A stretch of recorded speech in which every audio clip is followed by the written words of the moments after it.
I come today with a simple message for business leaders from all across the nation and all around the world. If you want to build the future, push boundaries, unleash breakthroughs, transform industries, and make a fortune, because you want to make a fortune. Most of you have already made a fortune. I don't want to say that.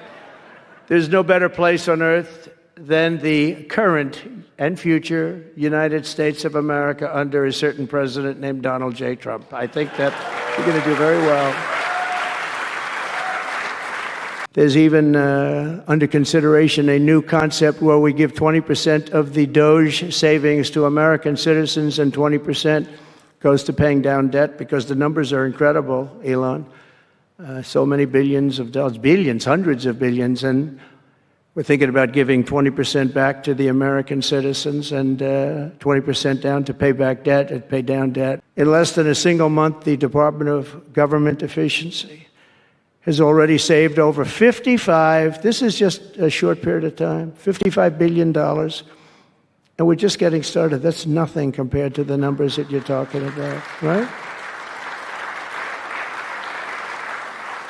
We're ending trillions of dollars in waste, and it'll mean much lower inflation, lower interest rates, lower payments on mortgages, credit cards, car loans, and much higher stock markets. I think the stock market's going to be great. In other words, we will rapidly grow our economy by dramatically shrinking the federal government that we have to do. We'll no longer allow other countries to ransack and plunder our nation. That's why I've announced that we will soon begin imposing reciprocal tariffs on any country that engages in unfair and unequal trading practices. But think of it, a modestly successful comedian, President Zelensky, talked the United States of America into spending $350 billion to go into a war that basically couldn't be won, that never had to start and never would have started if I was president, not even a chance. And it didn't start for 4 years, never would have started.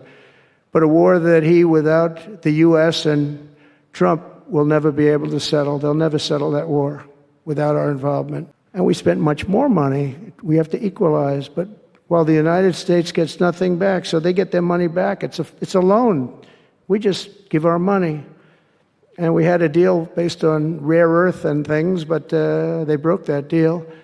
But they broke it 2 days ago. On top of this, Zelensky admits that half of the money that we sent them is missing. They don't know where the money is. He said, well, we don't know where half of it is. That's great, wonderful.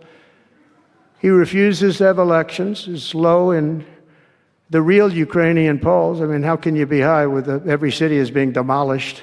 And the only thing he was really good at was playing Joe Biden like a fiddle. He played him like a fiddle. That's an expression we use, yes, sir. A dictator without elections. Zelensky better move fast or he's not going to have a country left. Biden never tried. Europe has failed to bring peace, and Zelensky probably maybe he wants to keep the gravy train going. I love Ukraine, but Zelensky has done a terrible job. His country is shattered, and millions of people have unnecessarily died. So we hope to see a ceasefire soon and to reestablish stability in Europe and the Middle East.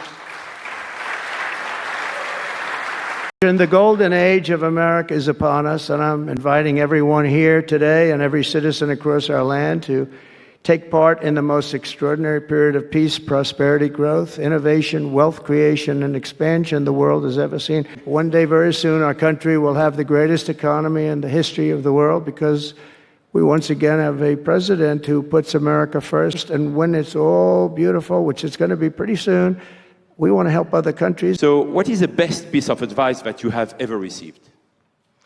Well, I think it was watching my father. You know, my father was a very hard worker, and he just worked hard. And he was very smart. He had good genetics. His brother was the longest-serving professor in the history of MIT, Dr. John Trump. And my father was every bit as smart. But my father had to work. He was older, and he put his brother through school. In fact, he once said, boy, I put him through so much school. He had 3 different degrees, and they asked him to stay on at MIT, but my father was the same ilk. And I noticed that my father was a happy man. And what he did is he worked. He just worked all the time. He worked. And he loved it. And really, I think the best piece of advice I got from that is you have to love what you do. And if you love what you do, you're going to have a happy life. If you don't, I mean, I see so many people, they're in businesses that they don't want to be in. They're in businesses that, you know, they're bored in or they're not good at. They don't have a natural ability at it. There is such a thing as natural ability, whether it's sports or acting or anything else. I mean, some people have an ability for something. Try and find that ability. But you have to love what you do. If you love what you do, you're going to be, at least you have a good chance of being successful. So if you are throwing a dinner party and you can invite 3 fascinating guests, living or dead, who would you bring? Well, they're all sitting right in the front row. If you could take a sabbatical year, Mr. President, what unconventional thing would you do? I think what I do is, look, what I'm doing now is the most exciting job in the world. It's a hard job, not an easy job. It's a nasty job.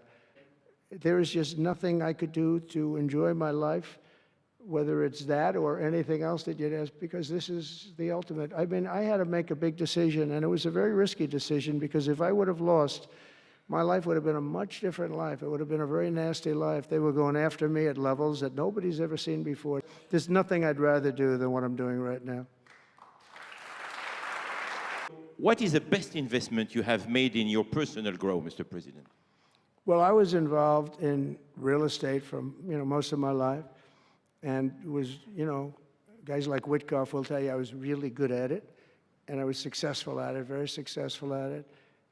I've been involved in things prior to being president, but during the last 4 years, I followed sort of the trends, and I've made a lot of money with following some of these trends. I really believe that some people have instinct. I think I've always had an instinct for making money. I make money. And I went into show business. I had one of the most successful shows on television. I wrote books, and they were all bestsellers. Virtually every book was a big bestseller, some really big bestsellers. And so I don't know. It's whatever I do, I just want to make it successful. It's very important to me. No matter how good you are, if you were born into the wrong country, you're not going to make money. If you were a historical ruler, would you prefer to rule during war or peace? Well, I want to be, again, a peacemaker, and I want to keep us out of war. But sometimes to do that, you have to have a very strong country. You have to have a very strong military. You really have it. You have strength, and you need the strength. But it's really peace through strength, because without the strength, it's going to be very hard to have peace, because you're going to be taken over. Bad things are going to happen. And to protect yourself and your people is a very important thing. Hopefully, you don't have to use that power. Mr. President, if you had to describe United States of America in just 3 words, what would they be? In 3 words? 3 words. Love, respect, and strength. That's a tough question. That might be my best answer, Yasser. That reminds me of high school, that one, but that may have been the toughest question, actually. Do you think Joe Biden could have done that? I don't think so. I don't think so. We're almost at the end, Mr. President, but talking about the United States of America, what is one cultural habit in the US business that the rest of the world could learn from? Well, I think we love our families, but I think a lot of the world loves their families. I was speaking to the head of Mexico, because I complain constantly about people pouring in. Now our border is the strongest border we've ever had. We've gone from the worst border ever in history to the strongest border. Great family values. She said, plus we advertise a lot. I said, ooh, you mean you advertise about how bad drugs are? Yes, we do. We spend a lot of money on advertising. And I said, unbelievable. That was such a great conversation, because we're going to spend hundreds of millions of dollars advertising how bad drugs are so that kids don't use them, that they chew up your brain, they destroy your teeth, your skin, your everything.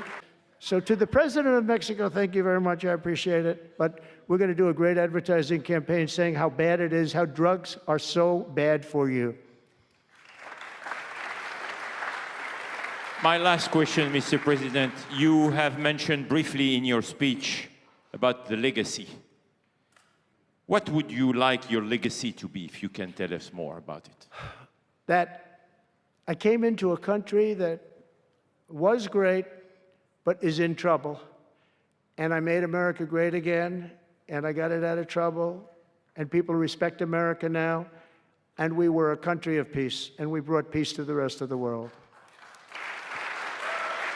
Thank you. Thank you very much, Mr. President. Thank you very much, everybody. Thank you.